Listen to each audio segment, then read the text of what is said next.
my parents lived here, so we didn't, like, you know, they have got family over in Louisiana, family here in Texas, so we grew up in this place called Bevel Oaks. It's a little suburb outside of Beaumont, kind of a little bit of a more rural experience than living in Beaumont proper. Went to high school, went to college here too, you know, was waiting tables part-time. After that, I worked the real job or whatever, and was making shit money, hating life, so I decided to quit that and do my own thing. Luckily, it worked out. Sometime in between college and starting my own business, I lived in this house with a bunch of my friends at the time, and that was the first time that I met. A couple years, somewhere in between there, like I went and lived somewhere else, and then I lived in Curtis for like 5 years.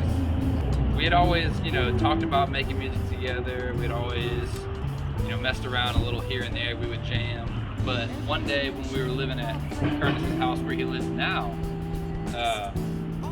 he was already in a band playing, and I think the bass player didn't show up one day or had to quit for some reason. And oh no, before that actually, he was already in a band, and I was just kind of wanting to mess around, and I started playing keyboard a little bit with that band. And then when the bass player had to leave due to something going on in his life or whatever, I just picked up some bass that we kind of been carrying around with us for years. Started messing around on it. Is it that red one that's sitting in Yeah, that shitty one. with my Line 6 Spider 2 amp. Oh yeah. When I was in high school. Yeah, I'd never played a bass before. Just bought one new, I guess, like what, a year into playing with Orbitr or something like that. The songwriting and the concept or the storytelling are pretty separate, but I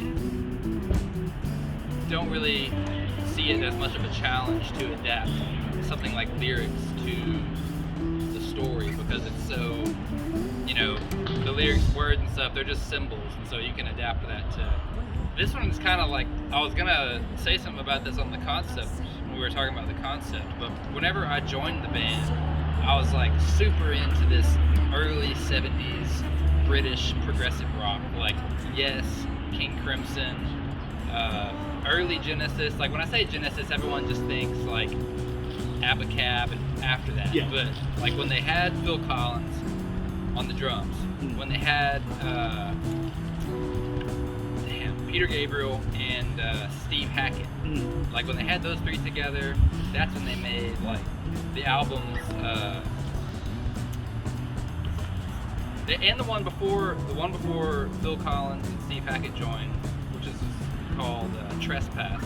That album's badass. Nursery Crime is badass. What's the one after that? Foxtrot is amazing. Selling England by the Pound, like Lamb Lies Out on Broadway. All these things are like monumental in terms of like progressive rock, in my opinion. So, but they weren't. The only one that was a true concept album was The Lamb Lies Down on Broadway, and that one's not really my favorite, even though it's the most critically acclaimed and all that. So, you know, when they were first writing their songs, all these songs, I mean, some of them were 23 minutes long, 11 minutes, 8 minutes, 2 minutes. They each told their own story, and they used a lot of like Greek mythology references, while also like at the same time making all these like societal commentary things. So I would say that honestly, Genesis is probably one of my biggest influences. And you know, I've listened to all like whenever I was. One of my things that I always return to in life is like 90s grunge, you know, like Alice in Chains. Soundgarden is one of my favorite bands. Incubus' second and third albums, I think those are great. Like Science and what was it called? Make Yourself, yeah. Red Hot Chili Peppers, Led Zeppelin, of course. I listened to a ton of Led Zeppelin whenever I was in high school. So it's nothing too like artsy, I guess. You know, like I wasn't really into like the Mars Volta. That's a tough one, man. I don't know. Like, it feels like I'm biased because, like, it's the only song that I actually, like, have lead vocals on. But I really like From Up Here. That's almost like a bonus track or something. It's like, I don't know. It's funky. It's different. It's really fun. But I don't know. Voyager is super fun to play. It's just got like a super funky groove. It's basically the bass line from the Daft Punk song, which I'm a big fan of Daft Punk as well.